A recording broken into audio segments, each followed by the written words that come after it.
আর কাবিল বলতেছে, তুই আমাকে যদিও মারো কিন্তু আমি তোমাকে হত্যা করব না, আমি তোমাকে হত্যা করব না। কারণ কি জানো নি? ইন্নী আখাফুল্লাহ রাব্বাল আলামিন, আমি আমার রবকে বড় ভয় করি, আমি আমার রবকে বড্ড ভয় করি। এজন্য তুমি আমাকে হত্যা করতে চাইলেও আমি তোমাকে হত্যা করব না। এ যুবক, খেয়াল করে শোনো, এতে বোঝা গেল কেউ যদি তোমার গায়ে আঘাত করে, হত্যা করার নিয়তে যদি আঘাত করে, তুমিও তাকে হত্যা করার নিয়তে আঘাত করতে পারো না। ফিরাইতে পারো, ফিরাইতে পারো। নিজেকে বাঁচানোর জন্য যদ্দূর করা দরকার তুমি করতে পারো, কিন্তু হত্যা করার নিয়তে নয়। ভাইরা বন্ধুরা আমার, নবী রহমতের নবী তো এমন ছিলেন, নবীর গায়ে যদি কেউ আঘাত করত, নবী তারে আরো জিজ্ঞেস করতেন, ভাই তুমি কি হাতে ব্যথা পেয়েছো নাকি? তুমি কি হাতে ব্যথা পেয়েছ? আল্লাহ নবী রহমতের নবীর আচরণ তো ছিল খুলুকে আযীম। এর চেয়ে উত্তম আদর্শ আর চরিত্র দুনিয়াতে কাউকে আল্লাহ দেয় নাই। এত সুন্দর আখলাক, এত সুন্দর আদর্শ ছিল আমার আপনার নবী। এজন্য মায়ের নবী রহমতের নবী বলেন, আমাদের আখলাক হবে এমন, খুলুকে আযীম না হলো খুলুকে করিম, তা না হলো খুলুকে হাসান, এর বাইরে যাওয়া যাবে না। হয় যদ্দূর প্রতিবাদ, যদ্দূর আমাকে মারছে, আঘাত করছে, যদ্দূর আমারে কষ্ট দিছে, আমি তারে অদ্দূর কষ্ট দিব, অথবা আমি তারে মাফ করে দিব। শুধু মাফ করেই দিব তা না, খুলুকে আযীমের অধিকারী যদি হতে হয়, মাফ করার পর তার ভালো, তার কোনো উপকার করার জন্য চেষ্টা করব, তার উপকার করার জন্য চেষ্টা করব। এজন্য হাবিল বলতেছেন, আরে ভাই আমি তোর মারবো না, তুই আমারে যতই মারোস, আমারে যদি হত্যা করুস, আমি তোর হত্যা করবো না। কারণ আমি আল্লাহকে ভয় করি, আমি আমার আল্লাহকে ভয় করি। কাবিল অন্তরে হিংসা নেওয়ার পর এক পর্যায়ে হাবিলকে হত্যাই করে ফেলব। কারণ শয়তান যেমন আদম আলাইহিস সালাম এবং মা হাওয়া আলাইহিস সালামকে জান্নাত থেকে দুনিয়ায় পাঠায় দেয়, সে নিজেও কিন্তু দুনিয়ায় আসে, লানতের তখ্ত নিয়ে দুনিয়ায় আসে। আর আল্লাহ পাক রব্বুল আলামিনের কাছে কিছু পাওয়ার আর শক্তি নিয়ে আসে মালিক, যেই মানুষের কারণে আজকে আমি লানতের তখ্ত পইরা জাহান্নামী হলাম, এই মানুষ কেমন করে জান্নাতে যায় আমি ওকে দেখব। আমাকে তুমি কিছু বিশেষ শক্তি দাও। বিশেষ শক্তি, 1 নম্বর হায়াত দিবা কিয়ামত পর্যন্ত, হায়াত তোমার কিয়ামত পর্যন্ত। 2 নম্বর মানুষের রগ রেশার ভিতরে ঢুইকা যেন ওয়াসওয়াসা কুমন্ত্রণা দিতে পারি, সেই শক্তি আর ক্ষমতা তুমি আমাকে দাও। আল্লাহ পাক রব্বুল আলামিন শয়তানের মনের ইচ্ছাগুলো আল্লাহ পূরণ করলেন, দাবিগুলো পূরণ করলেন, আর বলে দিলেন, শুন, ইল্লা ইবাদাকা মিনহুমুল মুখলাসিন, আমার যারা নেককার বান্দা, যারা আমি আল্লাহকে ভয় করে, আমি আল্লাহর ভয় অন্তরে নিয়ে চলে, তুই তাদের কোনো ক্ষতি করতে পারবি না।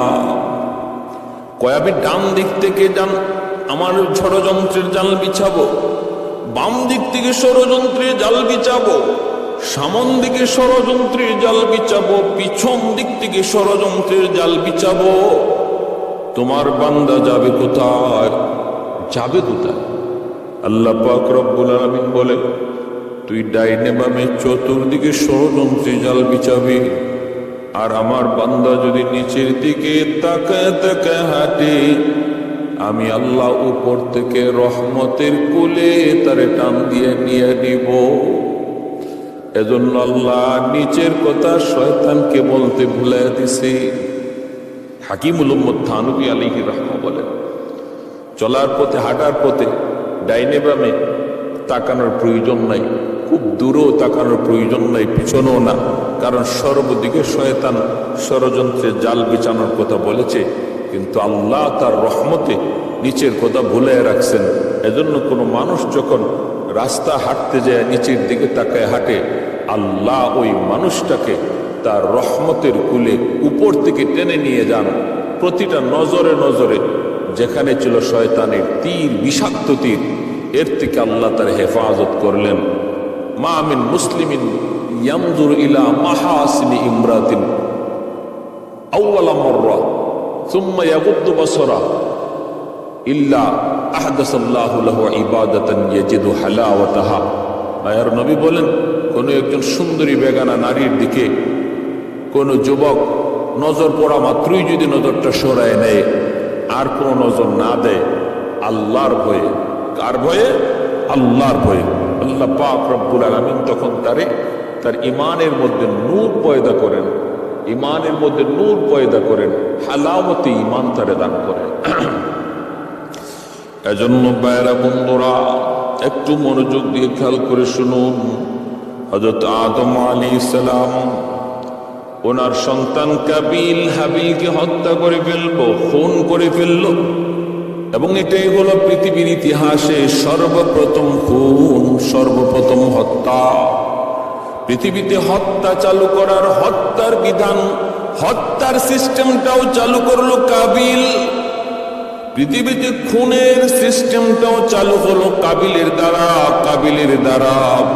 এজন্য তাফসীরের কিতাবের ভিতরে লিখেন, পৃথিবীতে এরপরে যত খুন হবে সমস্ত খুনের একটা গুনার একটা অংশ কাবিলের আমলনামায় জমা হবে।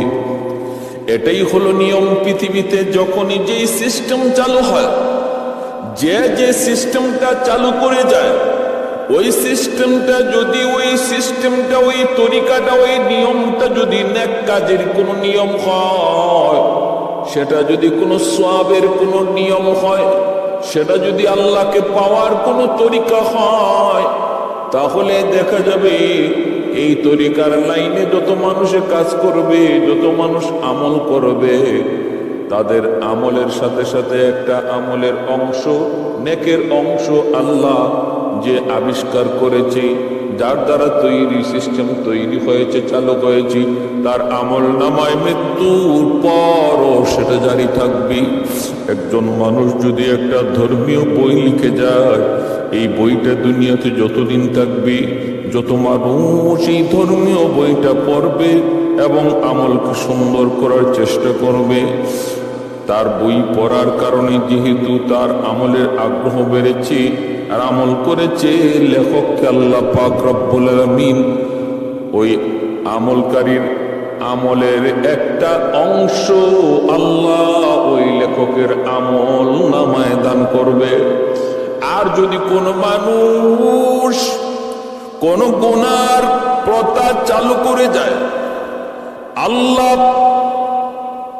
আল্লাহ বিদ্বেষী, আল্লাহর দুশ্মনীমূলক কোন কাজ দুনিয়ায় চালু করে যায়, যার দ্বারা মানুষ আল্লাহ থেকে দূরে সরে, এমন কোন সিস্টেম, এমন কোন রসুম, এমন কোন তরিকা বের করে যায়, এমন কোন পথ দেখা যায়, যার দ্বারা মানুষ আল্লাহ থেকে দূরে সরে যায়, তাহলে এই পাপের দ্বারা যত মানুষ পাপিষ্ট হবে, তাদের পাপের একটা অংশ ওই যে আবিষ্কার করেছে, কবরে শুয়ে শুয়ে তার আমলনামায় পাপ জমা হবে। পৃথিবীতে সর্বপ্রথম খুন, মানুষ হত্যার রসুম রেওয়াজ, মানুষ হত্যার সিস্টেম আবিষ্কার তৈরি হয়েছে কাবিলের দ্বারা। এজন্য এখন পর্যন্ত কিয়ামত পর্যন্ত যত খুন হবে এই খুনের একটা গুনার অংশ কাবিলের আমলনামায় জমা হয়। আমার ভাইয়েরা, বন্ধুরা, এজন্য আল্লাহ পাক রব্বুল আলামিন বলতেছেন, সে তো হত্যা করে ফেলল। فطوعت له نفسه قتل أخيه فقتله فأصبح من الخاسرين। আবার কইরা হত্যা কইরা নিজে অনুতপ্ত হইতেছে। فبعث الله غرابا يبحث في الأرض ليريه كيف يواري سوءة أخيه। হত্যা করার পর ভাইয়ের লাশ, হাবিলের লাশ কাবিলে কি করবে, এই লাশটা কি করবে নিয়ে পড়লো বিপাকে, এবং নিজে অনুতপ্ত হতে লাগলো, বিপাকে পড়ে গেল। এখন কি করব, কেমনে কি করব? ফাবাআসাল্লাহু গুরাবান, আল্লাহ পাক রব্বুল আলামিন তখন একটা কাক, কালো কাককে আল্লাহ পাঠাইলেন। এই কাকের দ্বারা তার লাশ দাফন